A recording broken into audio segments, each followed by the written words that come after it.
Mais sans plus tarder, je vais laisser la parole à Aude Bodiguel, en charge de l'adaptation au CEREMA. Excusez-moi, oups, petite qui va pouvoir nous présenter, eh bien donc, continuer à nous présenter la méthodologie TACT dans ces deux derniers volets. Merci beaucoup, Aude, d'être de nouveau présente avec nous et je vais te laisser la parole. Et merci de l'invitation et de me laisser la main. Voilà, de façon à projeter. Dites-moi si c'est bon. Vous voyez mon écran? Oui, C'est bon, Hélène? Eh c'est bien, bon. bonjour à tous. Donc, cette seconde partie va être dédiée plutôt à la partie trajectoire. Je tenais néanmoins à rappeler TACT, ce que c'est. Donc, on en parle comme d'une démarche plus que d'un outil. Pour reprendre mon image de la construction d'une maison, pour construire une maison, si on apporte un outil, un marteau par exemple, c'est utile pour construire la maison, mais ça n'explique pas comment construire cette maison. Donc TACT est vraiment conçu comme une sorte de mode d'emploi pour l'élaboration de sa stratégie, donc en commençant par le diagnostic, la stratégie, plan d'action, qu'on appelle trajectoire, et le suivi, évaluation. Et donc, il y a une présentation qui peut paraître séquentielle, mais en fait, on va le voir, les trois exercices se répondent et sont étroitement imbriqués. Il ne faut pas considérer qu'il y a des trous entre ces étapes. C'est d'ailleurs même pas des étapes d'un point de vue temporel. Alors d'abord, pourquoi des trajectoires? Il est vrai que l'ADEME avait travaillé sur le sujet du diagnostic dans les années 2011-2012 et on était persuadé qu'après avoir sorti notre superbe méthodologie, il n'y aurait pas de problème pour les collectivités pour déboucher sur des plans d'action à la hauteur des enjeux d'adaptation, etc. Et puis, il s'est avéré que non, ça restait difficile. Et donc, on a creusé un petit peu, on s'est aperçu que euh, il nous fallait trouver un moyen de se projeter dans un futur, voire dans des futurs, chose qui est déjà pas très naturelle, hein. Encore moins pour des élus qui ont tendance à vouloir avoir des résultats à court terme avant de penser le long terme, et que donc là, il y avait un besoin d'apport méthodologique supplémentaire. On avait aussi, je vous l'avais dit la dernière fois, au moment du diagnostic, hein, euh, il va ouvrir les yeux sur la pérennité ou non, ou les transformations de certaines activités, de certains paysages, d'une structuration du territoire, hein, qui peuvent être remis en question par le changement climatique. Donc ce décalage entre la recherche donc, des résultats à court terme et puis des ambitions de résilience à long terme, et aussi la prise en compte des incertitudes apportées par le changement climatique qui restait compliqué à prendre en main par les collectivités. Donc, autour de tout ça, il y avait deux notions clés qu'il nous fallait être capable en fait, de prôner dans une démarche méthodologique. C'est la planification dynamique. Alors là, on se rend tout de suite compte, hein, euh, de, de l'étrangeté de cette formule, puisque avec planification, on a l'impression d'avoir quelque chose de relativement, à minima structuré, voire rigide. Là, on fait un plan, on dit ce qu'on va faire et on fait ce qu'on a dit. Alors que là, il faudrait que ça soit dynamique et flexible. Et puis la gestion adaptative, qui est quelque chose aussi pas trop dans notre culture, de tâtonnement, d'essais et d'erreurs, on commence à petite échelle avant de déployer à grande échelle, etc. Pas des choses qu'on fait en tout cas facilement. On s'était aperçu aussi que des collectivités qui avaient commencé à s'interroger, hein, sur cette capacité à se projeter dans l'avenir avaient des difficultés assez classiques de par quoi commencer. Là, on l'avait vu avec le diagnostic, hein. Normalement, quand même, à la fin du diagnostic, on débouche sur non seulement un état des lieux, mais une priorisation de ce qu'il va falloir faire. Et surtout, étant donné que les conditions, notamment climatiques, changent, comment on fait pour se fixer des objectifs de long terme qui pourraient être remis en cause finalement par ce qui se passe? jusqu'à quel niveau, quel degré de changement, en fait, ce qu'on est en train de mettre en œuvre va continuer à être efficace ou pertinent. Et aussi, bah, est-ce qu'il y a à un moment donné des alternatives euh, ou pas? Alors, ce qu'il faut voir, c'est que lorsqu'on est dans une adaptation réactive, généralement, on a très peu d'alternatives, justement. C'est-à-dire que une adaptation réactive, généralement, voilà, on a une catastrophe climatique qui est passée par là, on gère l'urgence, et quand on gère l'urgence, on n'est plus en état psychologique de poser des options sur la table, d'y réfléchir, de les objectiver les unes par rapport aux autres, parce que voilà, l'urgence n'est pas là. Donc c'est impératif de rentrer dans une logique euh, d'adaptation avec une planification sur le long terme pour se donner les moyens euh, à minima d'y réfléchir et puis après de se mettre en ordre de bataille pour la mise en œuvre. Alors comment on fait? Bah, si on avait la super DeLorean du professeur, on irait faire un petit tour dans le futur et puis on reviendrait vous dire comment ça se passe. Bon, jusqu'à présent, on ne l'a pas trouvé, donc on peut passer par une méthodologie qui s'appelle les Adaptation Pathways. Alors, j'ai une petite vidéo pour vous. Euh, juste un détail, en fait, elle a été créée à un moment donné où TACT s'appelait Objectif Climat Trajectoire. Donc, vous allez voir des références avec ce nom-là, mais en fait, la méthodologie qui est décrite est toujours la même, hein, bien évidemment. Ça n'a pas changé. Alors, par contre, voilà, il faut que j'arrête le partage pour vous partager le bon écran.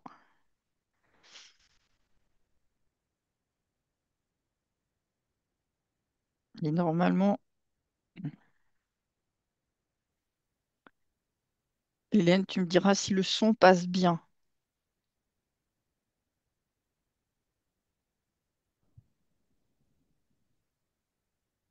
Alors déjà, ça ne veut pas se mettre en route, c'est gênant.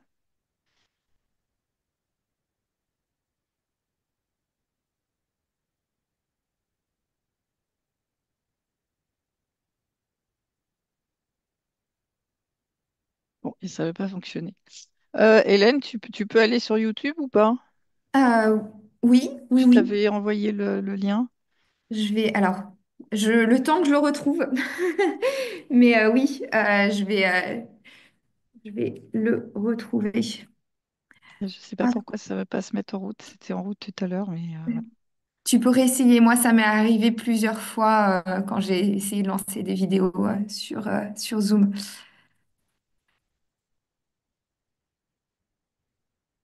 Alors, hop, j'ouvre et je vais pouvoir partager mon écran. Euh, Désolée pour ce petit contretemps. Il fallait bien que hop, l'informatique nous joue des tours. hop. J'enlève juste mon VPN pour pour que ça fonctionne. Alors, je vais pouvoir partager mon écran, je pense. Hop. Alors, tac, tac. Ah, voilà.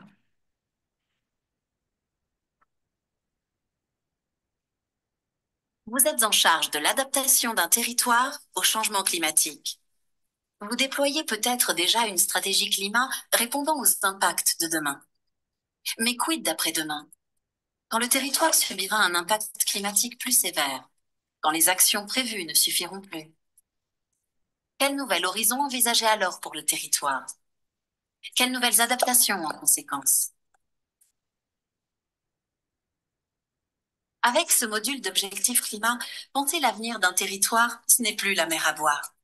Cet outil vous guide pas à pas dans l'élaboration d'une stratégie selon le concept performant des trajectoires d'adaptation au changement climatique. Tourisme, habitat, agriculture, quel que soit le champ d'intervention, il s'agit d'envisager l'impact du changement climatique par seuil sur le territoire concerné. Côté littoral, par exemple, le trait de côte recule, la surface de plage est amenée à diminuer et le tourisme balnéaire à s'affaiblir. Pour penser l'adaptation, on définit d'abord plusieurs niveaux d'impact. À chaque stade, on fixe ensuite un objectif pour le territoire avec les parties prenantes. Impact faible, maintenir un tourisme centré sur l'activité balnéaire. Impact moyen, créer de nouvelles activités touristiques en plus de la plage. Impact élevé, muter vers un nouveau modèle économique. On identifie enfin un bouquet d'actions pour répondre à chacun des objectifs. Cette vision dans la durée prend alors la forme d'une ou plusieurs trajectoires d'adaptation au changement climatique.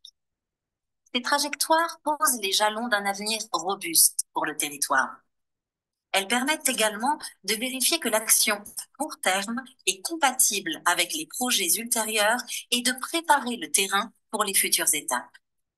Flexibles et dynamiques, les trajectoires d'adaptation peuvent se réajuster aux nouvelles donnes climatiques, politiques ou socio-économiques. C'est tout l'avantage de la gestion adaptative, une approche innovante permettant de conjuguer au mieux temps politique et temps climatique. Le module trajectoire d'objectifs climat, une méthode agile pour votre territoire. Merci, Hélène. Donc, je vais reprendre le fil. Donc, concrètement, comment on bâtit ces trajectoires-là? Euh, alors, comme je vous disais, on a bâti notre réflexion sur de l'existant et les premiers à avoir développé ce type de réflexion sont les Britanniques. Et je vous donne là le premier exemple. C'était sur en fait la gestion de la Tamise, l'objectif étant d'éviter l'inondation de Londres.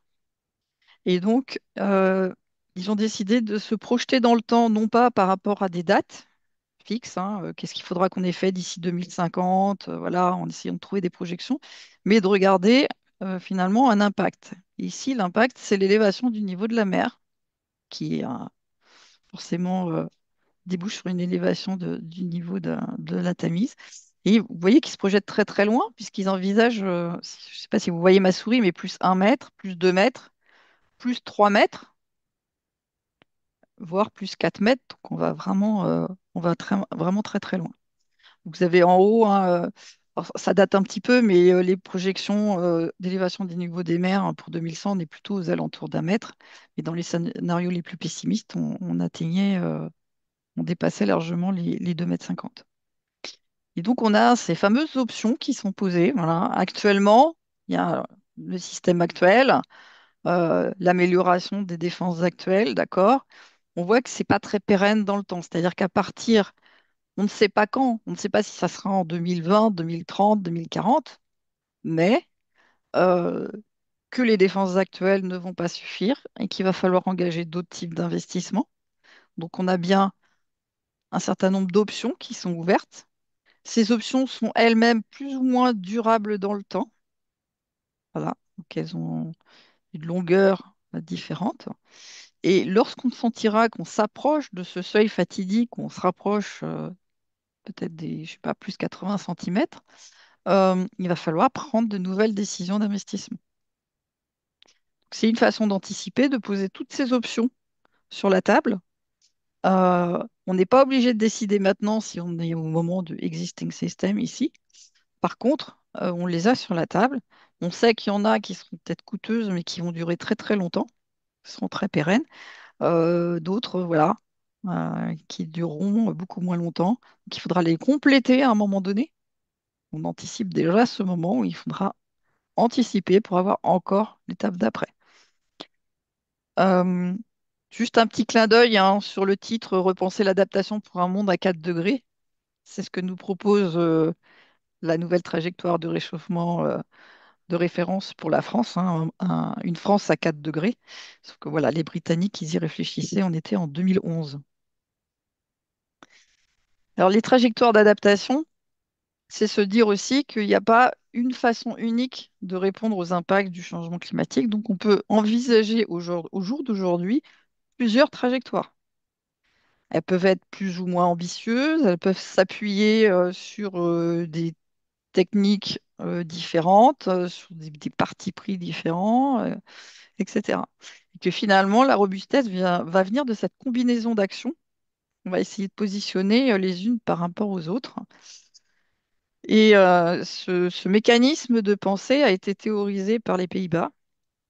Donc, ça prend la forme de cette espèce de petit plan de métro, hein, voilà, où on retrouve en gris ben, la situation actuelle, qui n'est pas durable, avec un listing d'options, là, les options A, B, C, D, elles-mêmes plus ou moins pérennes dans le temps.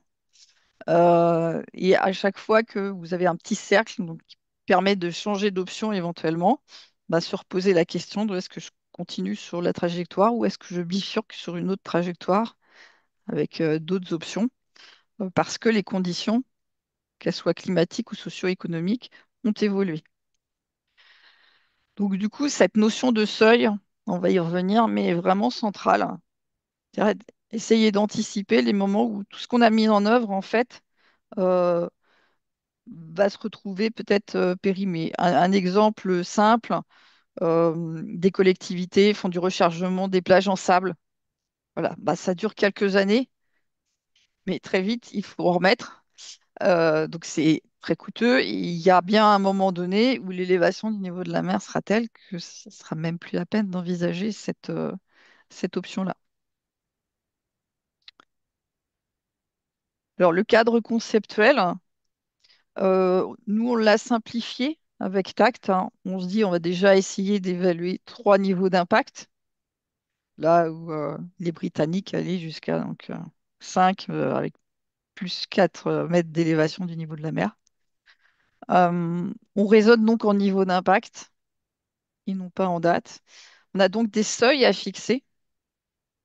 Et ce qu'on appelle finalité sont en fait des objectifs, mais des objectifs conditionnés au niveau d'impact où on est.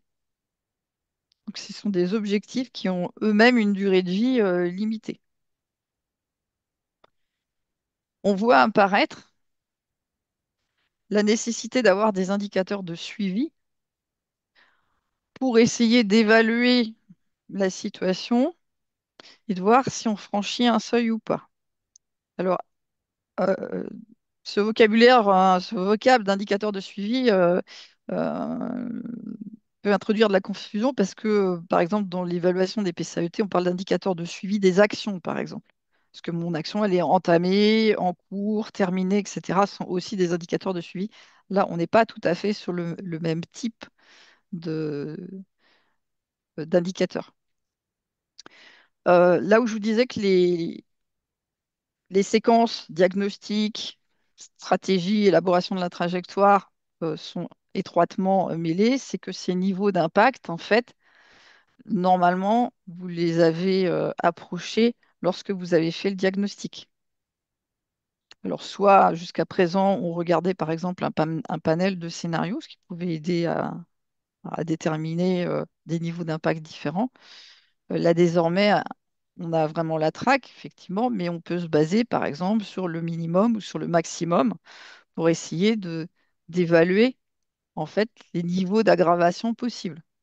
Alors, niveau d'aggravation d'un impact chaleur, bah, ça peut être le nombre de jours de chaleur qui augmente de 20 jours, qui augmente de 50 jours, qui augmente de beaucoup plus. Voilà. Et quels sont les types d'impacts que ça génère sur le territoire. Une petite précaution aussi sur ce terme d'indicateur, c'est qu'effectivement, un indicateur, ça a une certaine représentativité de la réalité, mais ce n'est pas l'intégralité de cette réalité. En fait, la vulnérabilité, c'est un peu comme la santé humaine, hein. Ce n'est pas un phénomène qui a une unité qui permettrait de le mesurer.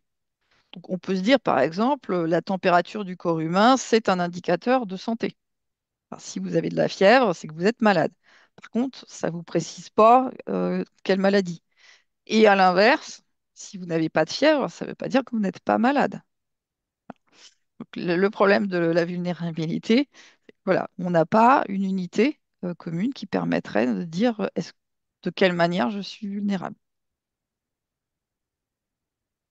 Alors concrètement, on a donc une plateforme qui est destinée à vous aider. Donc, la plateforme, c'est à vous de la remplir hein, avec vos éléments de réflexion. Euh, on vous propose d'élaborer ces fameux niveaux d'impact avec des seuils précis. d'avoir ce fameux bouquet d'actions qui seront autant de, d'options qui vous permettront à un moment donné de bifurquer sur d'autres trajectoires ou pas. L'évaluation est une partie intéressante parce que ça permet d'objectiver les actions entre elles, en fait. Euh, on aurait tendance par exemple, à se fixer des critères uniquement économiques, c'est-à-dire combien ça coûte. Bon, dans une réflexion à long terme, on sait que combien ça coûte aujourd'hui n'est pas forcément l'unique critère à regarder. Alors, il y en a d'autres qui peuvent être l'acceptabilité sociale, la faisabilité technique. Il y a aussi des considérations de co-bénéfices, notamment en adaptation et sur des solutions fondées sur la nature. Il y a énormément de co-bénéfices que n'auraient pas d'autres types d'actions. Donc, cette partie évaluation est assez importante. Et puis, en fait, la partie trajectoire à la fin. Donc, voilà le type d'analyse multicritère qu'on peut faire. On peut bien évidemment se fixer des critères tout à fait différents. Ce qui est intéressant, c'est de pouvoir collectivement décider de quels critères sont importants pour mon territoire. Et puis à la fin, eh bien, on a différentes trajectoires avec des poules d'action qu'on va activer ou pas. Quand on a des petits points avant, c'est qu'il faut les anticiper. Alors un exemple, hein, vous voulez euh, travailler la réhabilitation d'une rivière, ben souvent il y a des problèmes de foncier qui vont se poser en amont avant même de pouvoir euh, réhabiliter la rivière. Idem pour le recul du trait de côte, bien évidemment. Ou parfois, ça peut être juste faire de la sensibilisation, notamment auprès des habitants, avant d'entamer une action proprement dite. Et pour revenir sur les indicateurs, puisque ça faisait quand même partie de la commande, euh, je voulais attirer pardon, je voulais attirer l'attention, zut, euh, sur une offre de service actuelle qui se développe, de fournir des indices de vulnérabilité. Alors souvent, c'est restitué sur de très belles cartes des territoires avec des couleurs, voilà, vert, jaune, orange, rouge, avec cette difficulté que en fait, cet indicateur de vulnérabilité, on ne sait pas trop ce qu'il y a dedans, donc c'est un peu une boîte noire. Et le problème, c'est que un indice unique, comme je vous disais, ça représente une petite portion de réalité, mais pas la totalité. Si vous prenez des indices séparés, vous aurez les différents éléments constitutifs de votre vulnérabilité. Si vous regroupez tout sous un indice de vulnérabilité globale, en fait, vous perdez en qualité d'information. Donc, avoir ces informations sur la structure de votre vulnérabilité, c'est vraiment important. Je vous donne un exemple immédiatement. Très simple. Lorsque vous travaillez sur un problème d'inconfort thermique sur votre territoire ou de chaleur en ville, peu importe comment on l'appelle, euh, la pratique veut qu'on regarde les personnes fragiles. Donc le cas est très simplifié, je n'ai pris que en fonction de l'âge. On aurait pu bien évidemment prendre aussi comme indicateur la fragilité économique, par exemple un taux de pauvreté ou un taux de précarité énergétique logement, etc. Donc là, je prends juste deux catégories de population fragile, les très jeunes et les très âgés. Et vous voyez qu'un indicateur global pour deux territoires A et B qui auraient une structure de population di- très différente, bah, votre indicateur de vulnérabilité donnerait le même chiffre. Un quart de votre population est fragile au regard d'un élément chaleur. Seulement, le problème, c'est que si vous ne retenez que ce chiffre de 25% et que vous allez les présenter, je ne sais pas, à vos services sociaux, aux services de santé, ça ne va pas leur apprendre grand-chose. C'est-à-dire que pour passer à la mise en œuvre opérationnelle, c'est quand même important de savoir si on n'a que 5% de personnes âgées ou 15%. Ce pas les mêmes actions qu'on va mettre derrière pour lutter contre la chaleur. Donc, on a vraiment besoin de ce niveau de granulométrie. Voilà. Juste ce premier petit avertissement sur, en fait, on peut avoir l'impression que pour gérer son plan d'action, on va avoir à gérer tout un tas d'indicateurs. Oui, mais ces indicateurs, c'est vraiment ce qui font les éléments constitutifs de vos politiques d'adaptation par la suite. J'ai un autre exemple un petit peu différent. Euh, C'était un indice qui avait été créé pour évaluer le degré de vulnérabilité à l'élévation du niveau de la mer sur une partie de côte en Australie. Donc, ils avaient relevé six variables, hein. C'était un travail extrêmement approfondi. Donc, il y avait six variables structurelles. Alors, le type de roche, la pente de la côte, la géomorphologie, le type de protection existante, les modifications du littoral, etc. Et puis, trois variables liées plutôt à des processus, donc l'élévation du niveau de la mer lui-même, la hauteur moyenne des vagues, et puis l'ampleur moyenne des marées. Ils avaient calculé vraiment un indice, donc avec 9 variables au total. Et voilà ce que ça donne. Donc vous avez des couleurs, bon, traditionnelles, hein, vert, jaune, orange, rouge. Vous avez un niveau de détail vraiment très précis parce que chaque petit carré que vous voyez, c'est 1,5 km de côte. Voilà. Par contre, pour être capable d'interpréter précisément ce que ça veut dire, bah, là, vous avez des chiffres. Bah, c'est très compliqué de savoir ce que ça représente exactement. En complément, je vous montre ce que fait le CEREMA.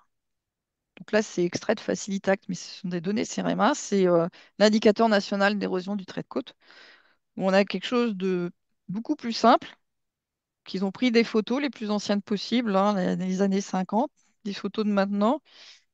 Ils ont regardé l'écart, donc le recul ou l'avancée d'ailleurs, du trait de côte. Et puis, ils en ont déduit voilà, une formalisation en image qui est extrêmement simple à comprendre. Euh, L'indicateur qui est utilisé est très clair, hein, puisqu'on est dans du recul ou de l'avancée du trait de côte en mètres par an. On a, voilà, on a un accès extrêmement facile à la donnée. Évidemment, on peut rajouter des couches de complexité en mettant peut-être des infrastructures qu'il y a juste à proximité de ces côtes, etc. Mais bon, tâchez de ne pas rentrer dans des choses trop compliquées, parce que d'un point de vue scientifique, on peut toujours faire des choses extrêmement compliquées. Ça ne veut pas dire qu'elles sont forcément utiles pour l'élaboration de vos politiques publiques. On peut avoir quelque chose de beaucoup plus simple et quand même avoir des indicateurs derrière extrêmement complets. J'aimerais finir, parce qu'on me pose souvent la question, en dehors de TACT, donc cette méthodologie qui est celle des Adaptation Pathways, elle est utilisée à travers le monde. C'est pas une méthodologie que ADEME et c'est pas une méthodologie que française.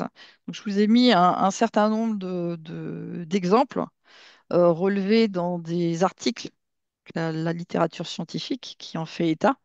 Vous voyez qu'il y en a beaucoup. Il y en a beaucoup sur la gestion de l'eau, mais pas que.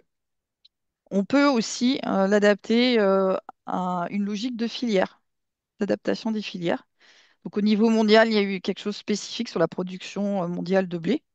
Et au niveau français, nous avions fait l'exercice sur trois filières agroalimentaires. Donc, de mémoire, c'était la viande bovine en Bourgogne, le maïs en Occitanie et la pomme dans les Pays de Loire. Donc, voilà, c'est un mode de réflexion qui s'applique dans différents contextes.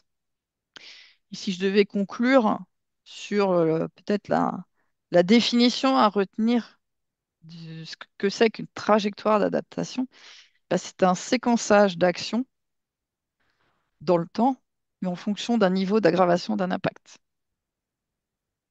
Voilà, j'ai fait assez résumé parce que je sais qu'il y a un grand temps de questions-réponses et que je suis sûre que ça va susciter beaucoup d'interrogations. Je ne suis pas sûre de pouvoir répondre à tout d'ailleurs. Merci beaucoup, Aude. Et comme d'habitude, on aura accès au replay du webinaire et aux planches qui ont été présentées avec tous les liens pour ensuite demander à participer à une trajectoire d'adaptation au changement climatique pour sa collectivité. Il y a une question dans le chat de Madame Demeilly concernant le diagnostic. Donc c'est vrai qu'on revient un peu sur ce qu'on a fait la dernière fois.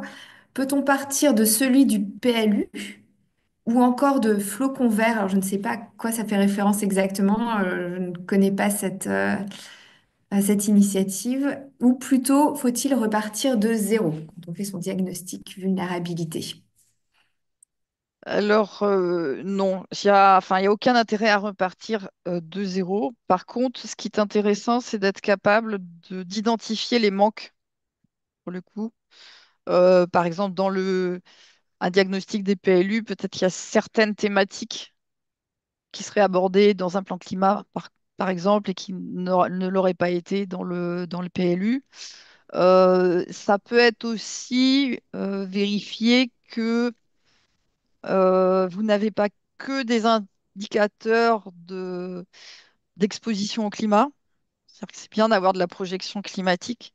C'est bien aussi de raisonner sur ses propres facteurs de sensibilité, c'est-à-dire tous les facteurs non climatiques, justement, qui font que le territoire va être particulièrement sensible à certains impacts. C'est souvent cette partie-là qui est un peu le parent pauvre des diagnostics. Mais évidemment, en fait, vous pouvez prendre des éléments du diagnostic du PLU, des éléments de l'évaluation environnementale, des éléments peut-être de diagnostic qui ont été faits par un échelon supra. Si vous êtes un EPCI, ça peut être le département qui l'a fait. Il y a peut-être aussi des choses à récupérer dans un SRADET n'hésitez pas à balayer large euh, et surtout ne pas repartir de zéro, ce serait dommage.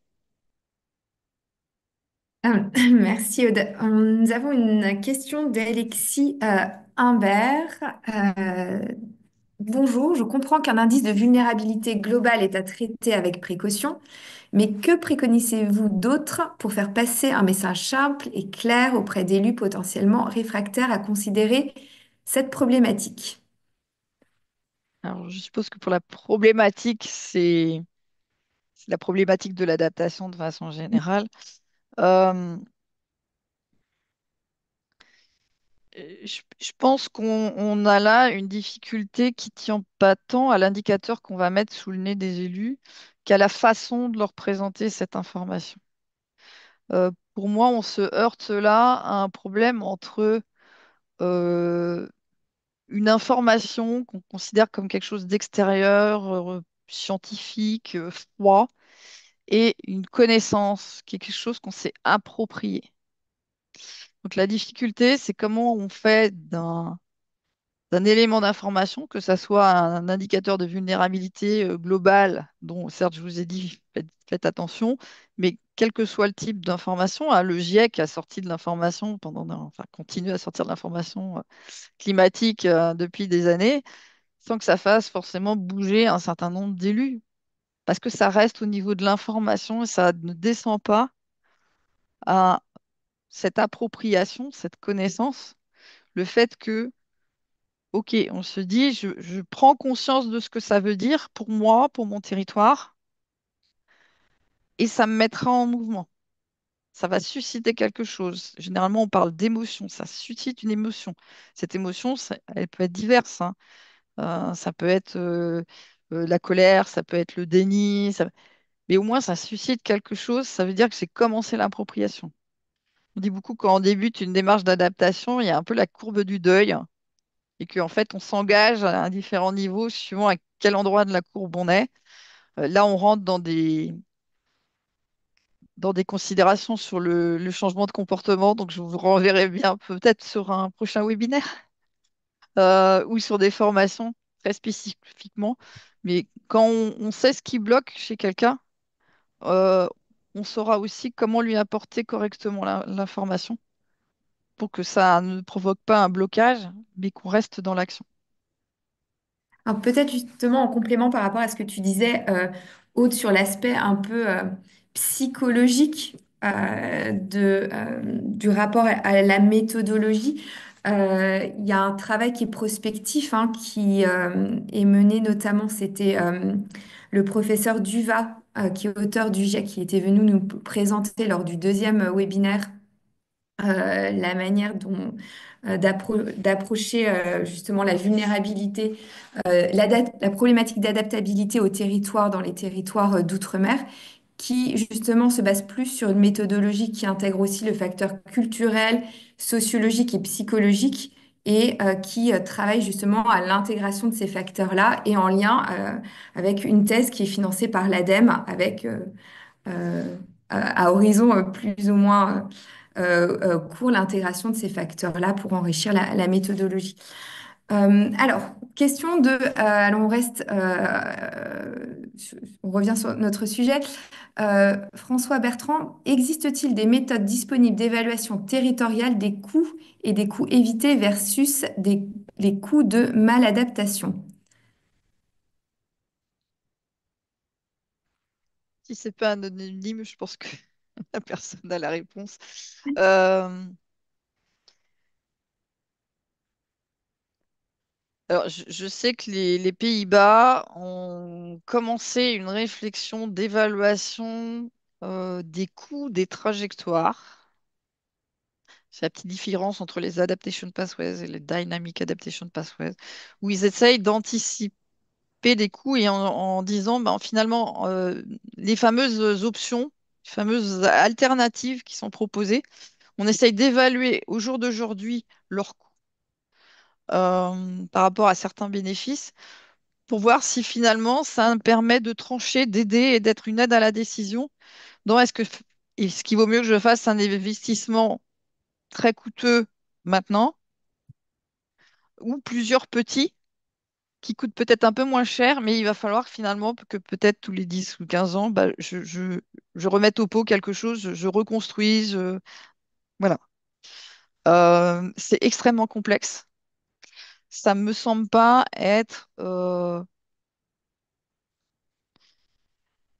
appropriable facilement par des services techniques de collectivité, même si c'est une grosse collectivité. Donc, à ma connaissance, c'est un peu compliqué.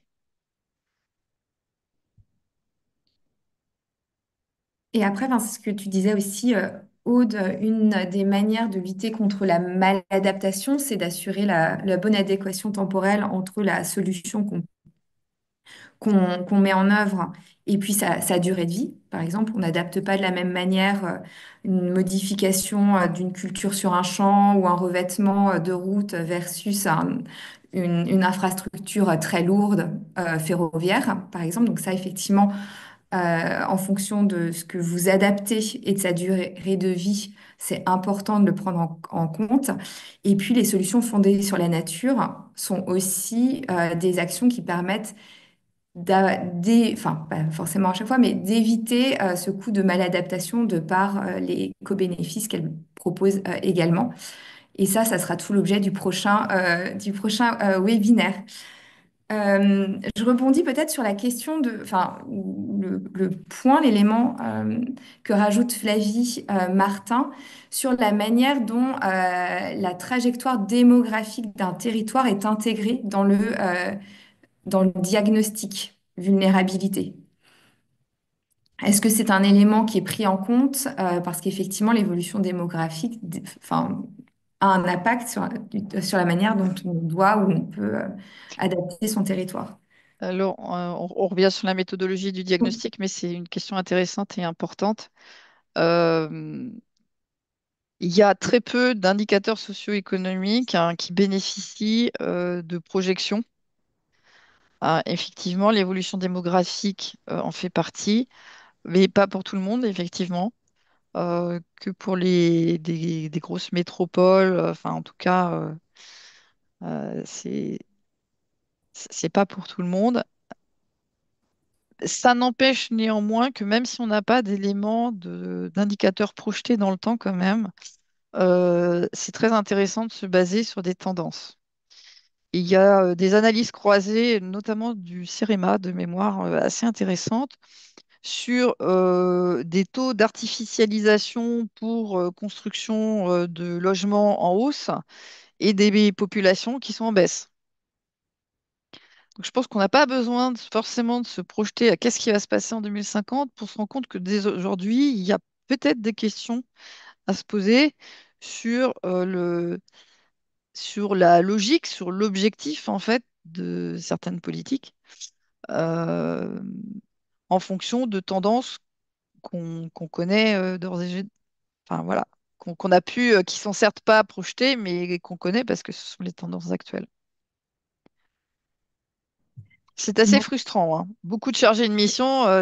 Ah, mais j'aimerais bien savoir, voilà, les rendements en 2050. Et là, on rentre dans des exercices de prospective. Alors, je vous renverrai bien vers les scénarios de l'ADEME en 2050. Mais alors, déjà, maintenant, avec la tract, il faut se projeter jusqu'en 2100. Et ensuite, bah, en fonction de tout un tas d'hypothèses, ça peut tellement varier. Et notamment, euh, ça ne prend pas en compte les adaptations que vous aurez pu mettre en œuvre entre-temps. Donc, c'est une vraie question très compliquée.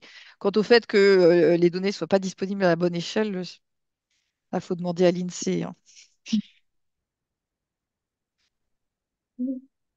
Euh, Y a-t-il une dernière question avant que l'on passe à la prochaine intervention?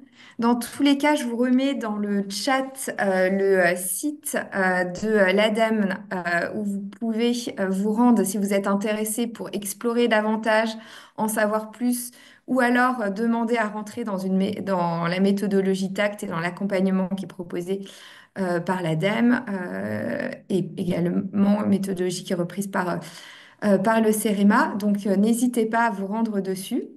Donc, on va prendre une dernière question, deux dernières questions. Et les autres, ensuite, on les prendra par écrit. Oula. Donc, Alice Jacobet, est-ce qu'il y a des indicateurs d'acceptabilité sociale intégrés à la démarche TACT? Je crois que c'est un peu ce qu'on se disait avant. Alors, c'est pas tout à fait ça, mais effectivement, dans les critères d'évaluation, parmi les critères d'évaluation des actions, on propose de regarder l'acceptabilité sociale. Maintenant, ça ne veut pas dire que si une mesure est difficilement acceptable, je pense à des mesures de retrait stratégique, hein, ça ne veut pas dire qu'il faut pas la mettre en œuvre. Ça veut dire juste être conscient aujourd'hui que si on part dans cette direction, on va avoir un travail spécifique à faire, euh, voilà, de concertation, d'explication, du pourquoi de la démarche, etc. Et on retrouve ce genre de réflexion, y compris quand il faut renaturer une rivière, par exemple. Bah, voilà, les riverains comprennent pas pourquoi il faut enlever la digue, etc. Ils ont l'impression qu'ils vont se retrouver inondés. Donc, c'est ce problème d'acceptabilité sociale. C'est pas Tact qui dit comment faire. C'est juste, on vous propose de prendre en compte cet élément-là lorsque vous faites une analyse multicritère. Et du coup, la dernière question et ensuite les suivantes, on regardera pour plus tard. Je voulais juste répondre à Flavie que la dernière intervention que nous avons, c'est une présentation de la mission adaptation qui est le guichet unique pour les collectivités pour l'accès à l'ingénierie publique pour adaptation au changement climatique. Donc, restez bien avec nous jusqu'à la fin du webinaire pour la présentation de cette mission et de ce guichet. Donc, je prends une dernière question. Existe-t-il des exemples de trajectoires pour les milieux naturels? Parce qu'on a beaucoup parlé finalement des territoires plus urbains, mais est-ce que c'est une démarche qui peut être adaptée aux milieux naturels? Je crois qu'il y a des plans, des...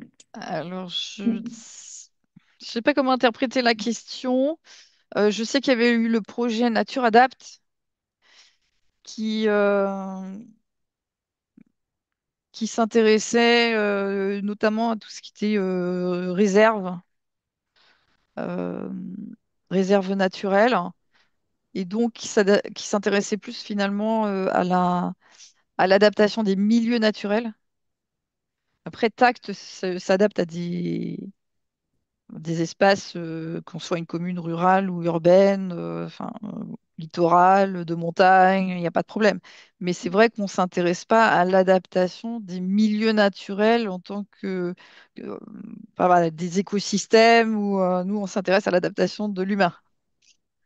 Et Nature Adapt a fourni énormément de ressources diverses et variées, dont un diagnostic, dont des méthodes très semblables aux trajectoires. Donc, n'hésitez pas à aller. Je pense qu'Hélène, dans le compte-rendu, on pourra fournir le lien. Il y avait un wiki très, très, très fourni.